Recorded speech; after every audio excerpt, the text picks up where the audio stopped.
In the early days, we were consumed with rehabilitating all the native animals brought to our facility, treating their injuries, and when possible, returning them to the wild. That was mainly what we did and had been doing since 1981, but it was an incident early on in our history that forever changed the course of what we do. One evening, Dr. Orr was with us at the facility, finishing up medical plans on the new animals that had arrived that day, when suddenly a man carrying a bundle burst through the door. He was a large, gruff-looking individual, obviously completely distressed, but he gently laid the bundle, a rolled-up outdoor jacket, onto the table. "Please help it," he said, as he slowly backed away. Dr. Orr carefully unrolled the garment and uncovered a magnificent great horned owl. It was a beautiful bird, large and seemingly in the prime of life. But now it was laying on its side, breathing shallowly, its eyes closed and its soft feathers matted with blood. She looked up at the man, knowing that this unfortunate creature was not long for this world, and asked him what happened. The man was quiet for a moment, swallowed, and said, "I saw it hit the ground. I wanted to get a closer look. I'd never seen an owl up close before, and was amazed that it was so stunningly beautiful. I leaned over to touch its soft feathers, and then it opened its eyes. If I'd only known how beautiful it was, I would have never shot it." I didn't know what to do, but I knew that I had to try to save it. With this information, silence filled the room. It took only a moment for him to tell his story, but in that time the owl died. Realizing this, tears came to the man's eyes, and he said again, "I wouldn't have shot it if I'd only known how beautiful it was." Then he turned away and left. When the man left the room that day, none of us realized the legacy that he would leave behind. We couldn't shake the feeling we had and kept going back to his words, "If I'd only known how beautiful it was." We couldn't make a difference for him or for the owl, but we were determined to make a difference for others. In that moment, a seed was planted. The very next day, we selected some of the animals that could not be returned to the wild and gave them the task of becoming ambassadors for their species. With trained presenters, these incredible birds would go out into the community so that people could experience firsthand what this man had seen too late. If we knew the name of the man, we'd go back and thank him. In fact, many people would thank him. Because of his words, every year, hundreds of education and awareness programs are provided free of charge to the community. Thousands of children and adults learn firsthand about the beauty and benefits of the wildlife that shares our community. We never name our releasable animals because we don't own them. But if we did, we'd name that owl Hope. Hope for the future. Thanks to that splendid bird, and the man we'll never see again, we're able to save the lives of countless animals and change the lives of countless people by sharing what we know. This is what we do every day through Liberty Wildlife's educational efforts.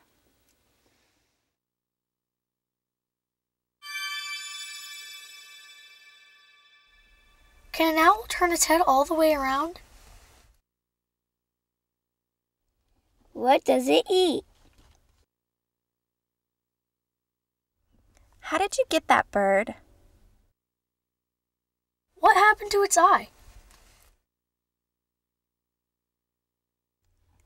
It's questions like these that we can easily answer. However, there are some questions that we'll never be able to answer. Why did somebody shoot that bird? Why do they leave a fishing line on the ground anyway? Dear Liberty Wildlife, thank you for coming and doing the presentation. I enjoyed seeing all of the animals. One day I want to help animals just like you. I hope all of the animals get well and are released back into the wild. I promise to tell everyone I know not to release balloons or leave fishing line around. Thank you again. We were asked to do a program for the mental health facility down in Phoenix, in the South Phoenix area. And it was a pretty tight run ship. It was a lockdown facility, and they had a lot of security, and we weren't allowed to really go in with a bunch of birds and do a program. So what we decided to do was do a release with them. and thought that would be something that they could aspire to, in a sense, you know. So we went down, and I had a red-tailed hawk that had been in rehabilitation and was ready to go.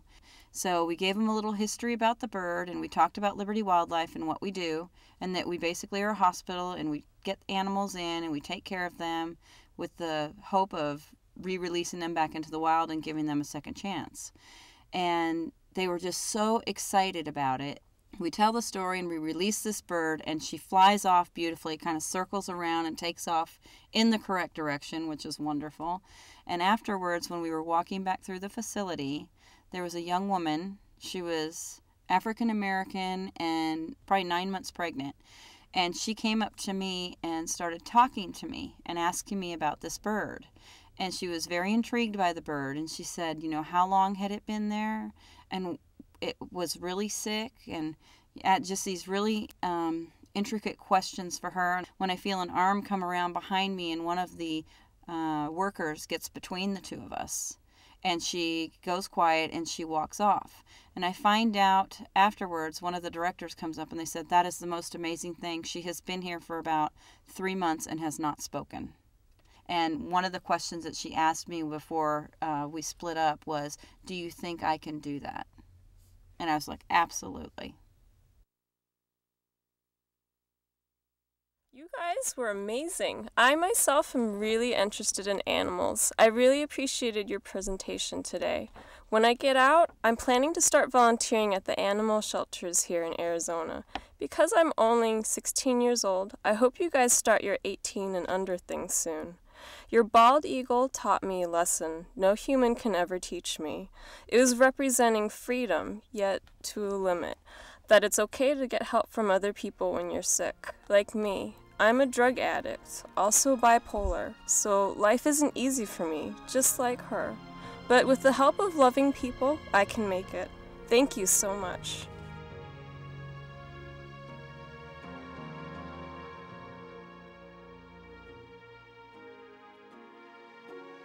I once took one of our red-tailed hawks to a presentation, and a young boy walked up to me and said, what kind of bird is that? And I said, this is a red-tailed hawk, and I turned him around so he could see his tail. And I said, he's really beautiful, isn't he? And he said, he is, but I have a question for you. So I said, okay, what's your question? And he said, do you know if they have those birds in Ohio? And I said, they do have them in Ohio. Why would you ask? And he said, because I think I have to tell my uncle not to shoot them on the farm anymore. One of my favorite stories of education when I was out at a assisted living facility, and we did a program for a group, and they were very attentive, very fun to do. We took several of our birds, and because it was an older crowd and a set situation, we were able to take a couple of the birds to fly.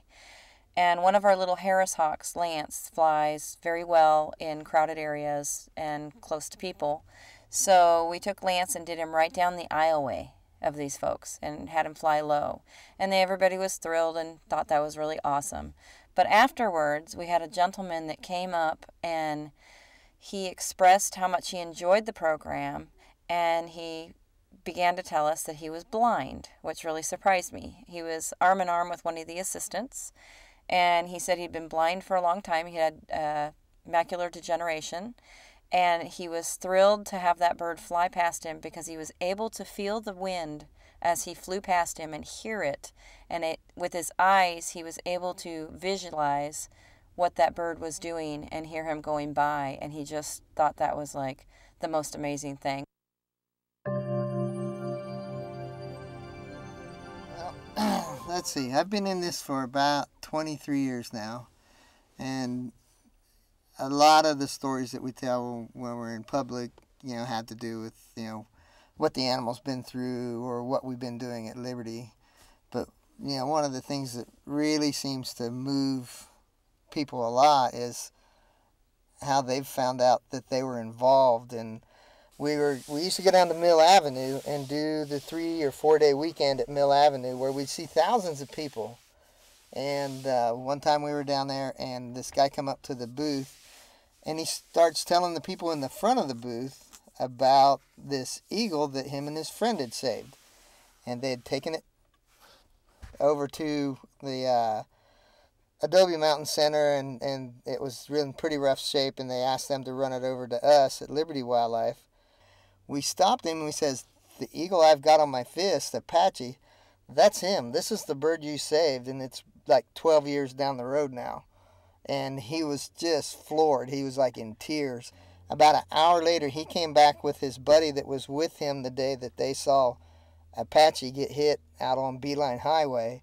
And that was the two guys that had the insight to stop and get involved and change that bird's life, changing their lives, and then changing so many of the other kids who have gotten to meet an eagle or see an eagle because now Apache exists as an educator and does all those school programs. So it came kind of full circle for them that day, that those guys realized that what they had done hadn't stopped. It was still continuing on and on.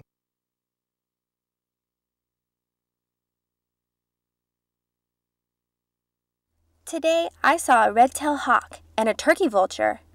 What I learned about the red-tailed hawk was that it can't brush its hair, so it breathes big, then shakes.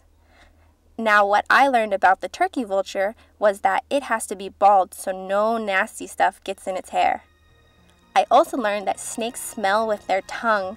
That was the best day ever.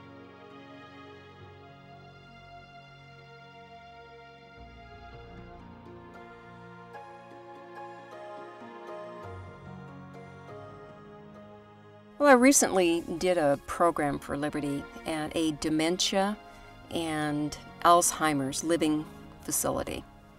I have to tell you, it was one of the most touching programs that I've done, as my mother had Alzheimer's, and she was completely lost at the very end.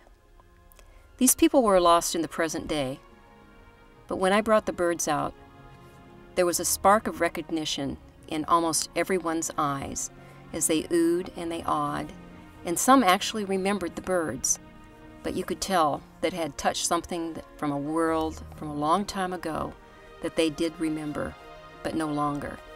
They were happy in the moment, and that really made my whole program.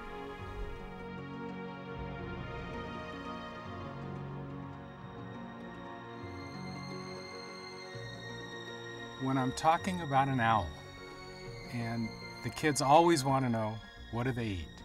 So instead of just blurting it out, I have them raise their hands and tell me what they think. And, you know, we go through the usual Fruit Loops and Cheerios and stuff like that. And I go, no. I'm going to give you a hint.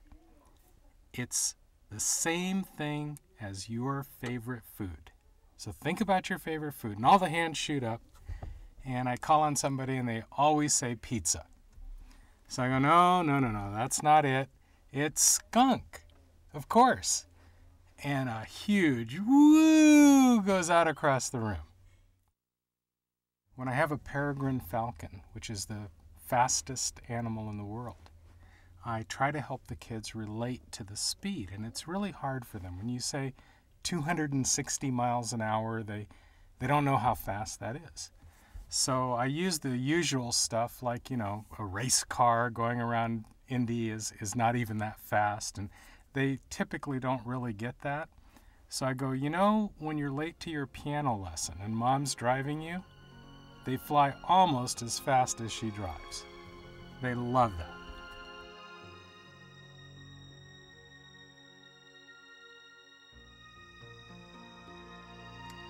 We get so many letters from so many of the kids whose lives we touch. They give us confirmation that our programs are working. Now they're more aware of environmental hazards. Now they have more desire to protect their environment, and now they're taking their message home. All of the letters are from their hearts, and while some of them are incredibly touching, others are just laugh out loud funny. Thank you for showing us 3 beautiful birds and telling about their life. When I grow up and my dream doesn't work, I'm going to be just like you, a hero.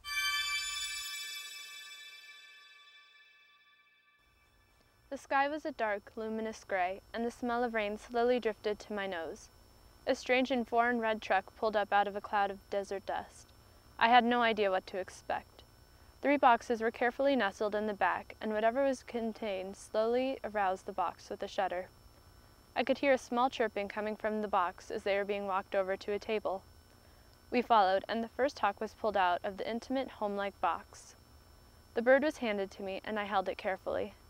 As I held the fragile creature, I could feel his tiny heart beating against my hand. One of the volunteers was telling me the tragic story that this bird had gone through. He suffered a severe wing injury that completely disabled the wing.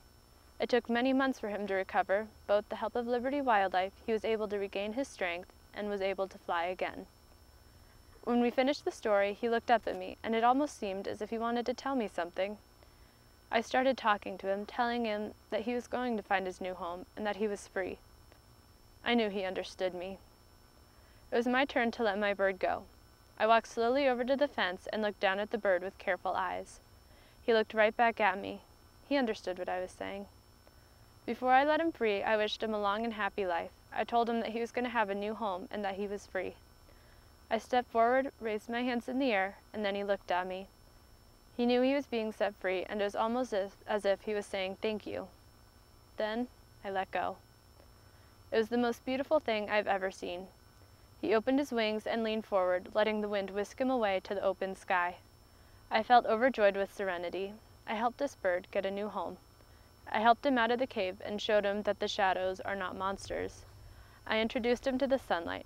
I helped set him free. I helped Liberty Wildlife give this bird a second chance, a new beginning. I helped give him freedom. What is the element of freedom? For some people, it's reading a book and being carried away on a magic carpet. For me, it's sitting on the beach. For this hawk, it is getting another chance at a life of being free. Giving someone hope and helping them out of the cave and into the sunlight, and giving them a second chance. That is the element of freedom.